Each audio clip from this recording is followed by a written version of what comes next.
What's going on, everybody? It's Lance Hayes with Sports Social Live. Been traveling a little while and I am back. It has been extremely difficult get on the road, traveling from Japan to the H, and hopefully we can get a dub for the Texans. It looks like my have a little latency on the camera, so we're gonna work with it. We're gonna work with it. So checking in, just doing a quick live on the camera, getting my things ready. I'm a Texans fan. I do this through and through. But let's get over to the theme music real quick because I like the theme music. Yeah,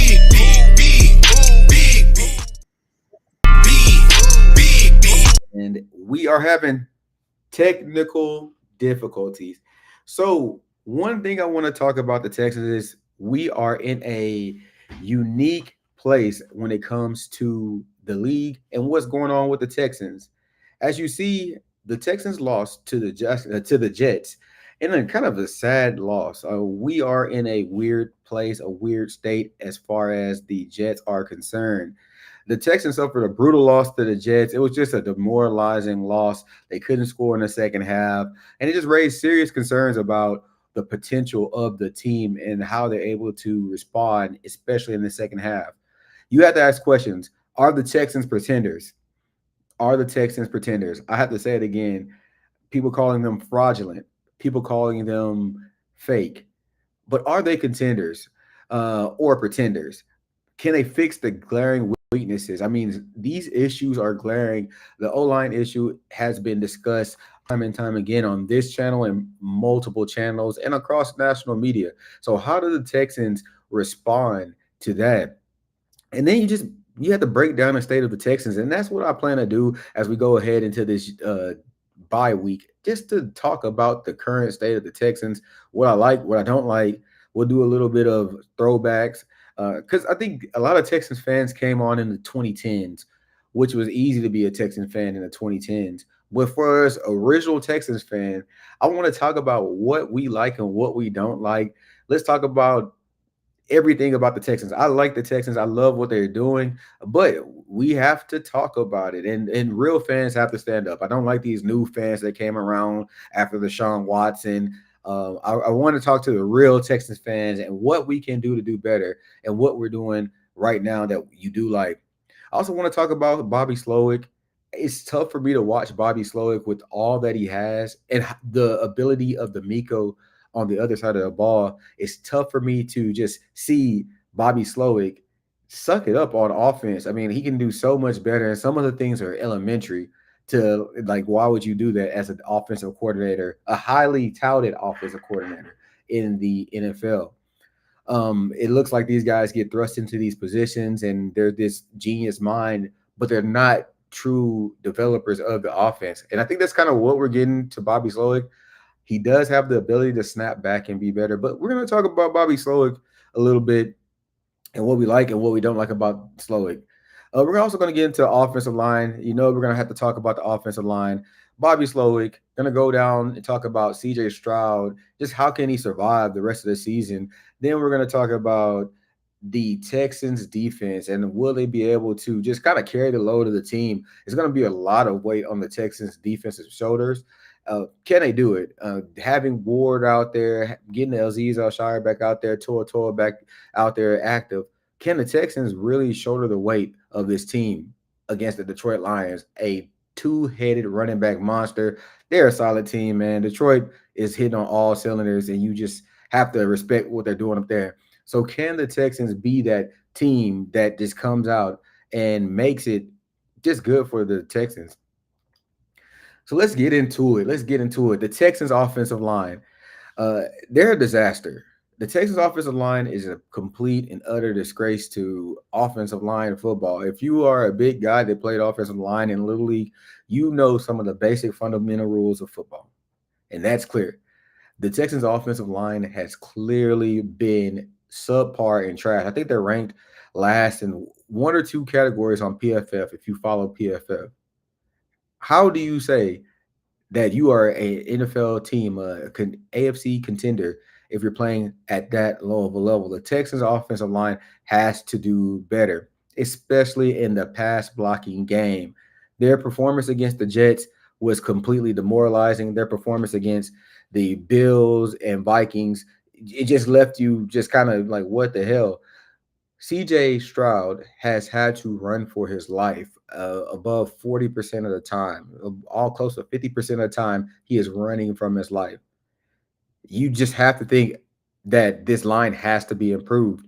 And that goes to Nick Caserio's offensive line talent management. I think that we have to look into that talent management of the offensive line. We also have to look into Bobby Slowick's play calling and then the offensive line coaching.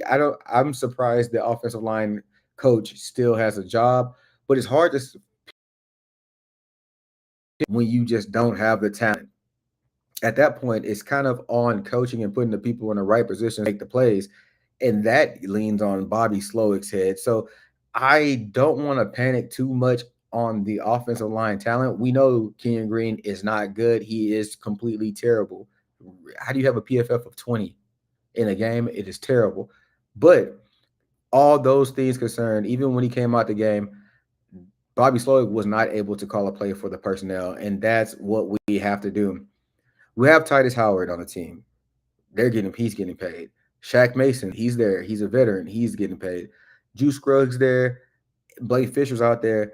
So can we get an adjustment to the Texans offensive line by moving Blake Fisher to that right tackle position and moving Titus Howard down to guard? Will that even be better? I think what would be better is if we get some of those dip John Deere hat wearing big, thick pause country dudes from Iowa or Nebraska to come play line for us. That's going to be what does it for us. We can't have fashionistas out there. These guys just lack the mentality. I think they have it in them, honestly, but something has been lost somewhere. Playing finesse football is not getting people to the championship, and you see that in a couple of the teams. You see that the Kansas City Chiefs are able to go out and ball out and get downhill. You see Detroit Lions having a downhill offensive line that's just aggressive and angry and getting after the ball. The Texans need to change the mentality on offensive line, and it needs to start now. As a fan, you have to be wondering, do you panic now? Because the Texans haven't made any moves as of yet. They brought alignment on from the practice squad, but they have not made the pivotal moves that you think they would have made now. So I question, what are the solutions for the Texans? What can happen going down the line? And drop me something in the chat. Let me know what you think the Texans will do for the offensive line situation. I mean, everybody has something. Bring in an offensive guard, bring in a center, bring in somebody. But bringing in somebody, a solid piece to the offensive line rarely happens in the middle of the season. If the person they brought in a practice player to the practice squad, but you're not getting top tier talent. So you have to ask yourself, what are the Texans going to do in that regard as far as the offensive line is concerned? So drop something in the chat and let me know what you think about that. I From what we're seeing as it's 10 o'clock tonight, 9:30, 9:30 tonight. I don't know, my time's all messed up because I've been traveling 10:30 tonight. In Japan is 1 o'clock. Just looking at it, Nick Caserio is not being aggressive right now. So as far as the offensive line is concerned, so I don't see we'll get aggressiveness from Nick Caserio. A lot of times I feel like the Texans are a conservative organization with the trades. They jumped out there, got the Diggs deal done. So I thought they might have done something here, but in my heart of hearts, I knew that we'd be more conservative versus aggressive. So do you think Nick Caserio will be aggressive at any point in the day? Maybe he's waiting to the Chiefs game to be over. I don't know if that game is over yet, but maybe he's waiting for that to kind of fizzle out and then make a big splash. I don't know. I think Nick Caserio is kind of just gonna say, "Hey, I scouted this talent. We're gonna stay with this talent." And D'Amico's a team guy. And he's like, "Hey, these are our guys. We're gonna stick with our guys." That works until it doesn't. And being a player's coach or a team or a personnel coach like that kind of goes against people. So that I guess that final of the Chiefs game was 30-24. The Buccaneers Chiefs are 8-0. It's kind of crazy. They're balling out. But you see, the Chiefs are being aggressive. They're going to get that three-peat. But what can the Texans do to be aggressive for the team? And only as you saw in the title, I don't like our offensive line. I want to see something change. And this is a reality check. What is the reality check that you can have for the Houston Texans today? We have to be real when it comes to people. People want to overanalyze the players, but we have to analyze these coaches and putting the people in the right position to make plays. D'Amico has done it on defense. Can Slowick do it on offense? And speaking of Slowick, we're going to transition into talking about Bobby Slowick. Bobby Slowick, is he the problem? I've kind of insinuated that I feel like he's a part of the problem, but you have to think and wonder, is he the true crux of the matter? Is he the true problem for the Texans? I'm looking at Bobby Slowick on all regards as the offensive coordinator. He's supposed to be the guy. The offensive coordinators go on to get paid well. Offensive coordinators go on to be highly touted. They go on to be head coaches. Bobby Slowick has not lived up to the genius that he's been touted as. Bobby Slowick has, quite frankly, been a letdown in his sophomore season because he showed us last year what he was. He ran the sideways plays, the gadget plays. He wasn't able to kind of coach past his issues on offensive line. The offensive line issues were shown last year, and we saw that Bobby Slowick couldn't really get past the hodgepodge of an offensive line. But to be clear, the offensive line last year had a lower pressure rating than this offensive line. So they've gotten worse under Bobby Slowick. What do we have to say for Bobby Slowick in that case? We have to talk about it. We have to say, is Bobby Slowick really that guy? Is Bobby Slowick able to be that coach that can get the Texans to the next level? I feel like my voice and my lips are a little bit off, so just bear with me on that as I fix that. But is Bobby Slowick the problem? That's a big question that I have. I think his offense is too predictable. He is not able to call an offense that can transcend the game. It doesn't seem like he's coming out in the second half and able to turn around what he's been doing in the first half. Everybody knows what he's going to do. And you can see that by the second half adjustments by defenses. They know Bobby Slowick's going to come out and do something stupid, like a halfback pass when you have a running back that's going over a century mark every game and you run a halfback pass. Yeah, we would have patted Bobby Slowick on the back had it worked, but come on, guy. Like I would have been okay with you just running it up the middle 3 times and kicking a field goal, and to no avail. His approach is does not look like it's working for the offensive line, the tight ends, receivers, and then CJ is having a difficult time with the approach. Question: reality check time. Is it time to upgrade Gerard? Is it time to upgrade Gerard? He's the quarterback coach for the Texans. He's obviously a good coach. Does he know what he's talking about? I've heard, and everybody talked about him having interviews for offensive coordinator. Is it time to promote Gerard Johnson? I think so. I think it's time to give him an opportunity, more of a opportunity to be successful there. What are your thoughts on that?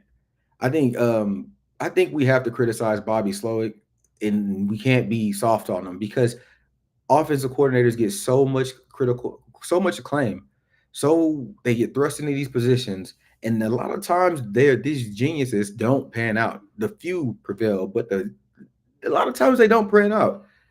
Bobby Slowick has to improve. He has to improve his play calling. He has to improve his time management and his game management. If Bobby Slowick is average, the team is right. The team is undefeated. Honestly, if the offensive line is average, the team is undefeated. But if Bobby Slowick calls average play calling and gets the offense to an average level, the Houston Texans will be could be undefeated, but I say they'll have lost one game right now, and that's it. The Vikings would probably been the toughest game. Other than that, I don't think anybody would have beat us with an average offensive line and an average play calling. So we have to ask the question: will Bobby Slowick be? Is he to blame for a lot of this? But moving forward, we have to talk about C.J. Stroud. because Bobby Slowick, he's impacting CJ Stroud. I think I my notes for throughout the week were so frustrating because I can understand how CJ Stroud is frustrated with what's going on with Bobby Slowick. You can understand it. Imagine being somewhere and a boss is calling the shots and completely making mistakes and not giving you the tools to be successful. That's what's going on with CJ Stroud. He is doing what it takes to be a star employee, but his boss is making calls that are not allowing him to be successful. So that is the frustration with CJ Stroud. I can understand CJ. You can understand CJ. So how can we make this better?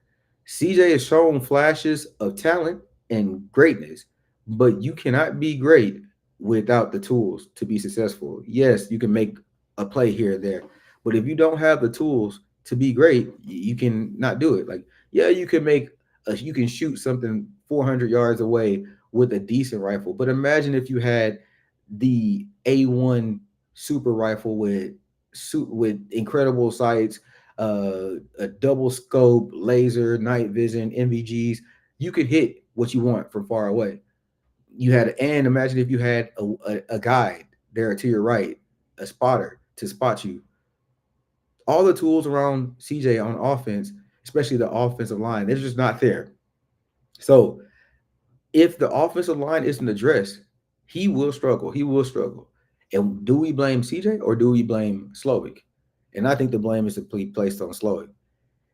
Now, given the offensive line issues, I question his talent. His talent has been questioned, right? I don't understand that question. So I want to ask the people, if you're watching this video, CJ Stroud regressing this year? Let me know. This is a good debate. I don't agree, but let's debate about it. And I don't think he's regressing. I think he's a symptom of the problem. His action ability right now is a symptom of a lack of good offensive play calling and a lack of offensive line. How much longer can the Texans afford to kind of put their franchise quarterback in this position? We've seen it before with our franchise quarterbacks. We've seen it before. We've seen David Carr get crushed and pummeled every game. How long can we kind of just be in this situation with CJ? Will he be able to stand? Like that last game was depressing to watch because you can see him just getting thrashed, excuse me, thrashed. 8 sacks is terrible. How long can we go without him standing on his 2 feet? It's only a matter of time. So that's the question I have to ask for you today. Can CJ Stroud survive this offensive line? That's a good question. I've seen it before, and I'm going to ask the question to my people. Can CJ Stroud survive this offensive line? Shoot, I don't know if I can. I don't know if I can survive to watch him, but I definitely want to see if he can. But as I keep on going, we're going to come to my final point that I wanted to talk about today. And I appreciate everybody for sticking out and responding back to my tweets at Sports Social TV on X and IG. People have been active on there, so I appreciate that. So let's discuss my last and final point. The Texans defense. The Texans defense is solid. This is one of the top defensive front sevens in the league. Yes, the Jets scored 21 points. As a defensive minded person, I'm not mad at what the position they were put in, one, and who they were playing against. They were playing against talent. An incredible catch was made. You can't be mad at what happened to the Texans defense. And they had two or three starters out with Ward and Aziz Shire. They had starters out. You cannot be mad at these people being out. The Texans defense is playing at a top 5 level for NFL defenses. So when I see that the Texas defense, I question how long can they sustain this?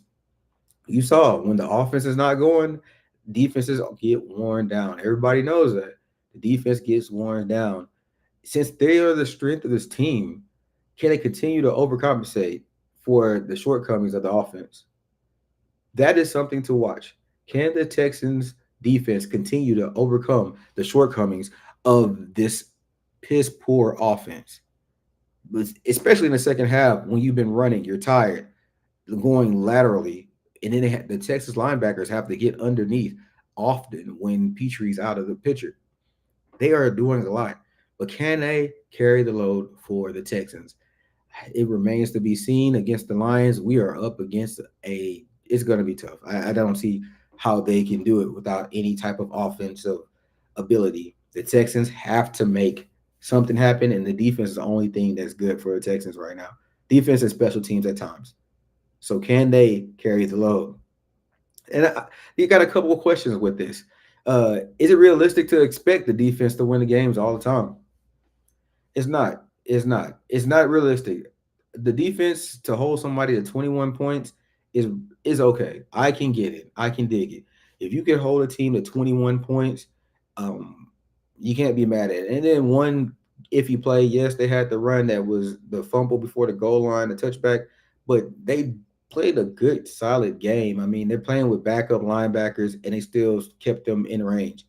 The Texans missed two field goals. The Texans did not score. It came out stale in the second half. You can't blame the defense for any of that because had the Texans scored, we would have been in. It'd have been a different ball game. Offense is just piss poor, and the Texans defense has been making the games decent for anything. So that's the question: is it realistic to expect them to hold the weight of the team? I don't believe so. But teams have won championships on the back of defenses. So if they want to be that great defense, if D'Amico wants to be that great defensive coach, that linebacker guru, he has to maybe he just does it on the defensive side of the ball. I think D'Amico has shown that he can do it, but will he? Additionally, how does this defense continue to sustain a high level of play with so many injuries? With Ward being your mainstay, I think D'Amico's riding Ward until literally his leg falls off. Does he continue to do this? How does that work with the Texans? You have to question it, man. You have to question how does he continue to stay in such a high level of play with this defense when they have so many people. It's an aggressive style defense. People are going to get banged up. You have Ward back there banged up. You have young DBs. It's gonna be difficult for the Texans. So how can the Texans defense carry the load for the team? That's my question. If you're in the chat talking, I don't see too many people talking, but I see people popping in and out. If you're in there watching, let's talk about it. How can the Texans defense carry the load for the team? We talked about a lot this episode. I just want to get my quick thoughts out. I'm Lance Hayes, the Sports Social Live. Subscribe, like, share. I'm going live back in the morning. I'm getting on a normal battle rhythm. It'll probably be at 5 a.m. And then I'm going to backdoor with an evening time frame between 8 and 10 p.m. I'm Lance Hayes, the Sports Social Live. Subscribe, like, share. I'm out.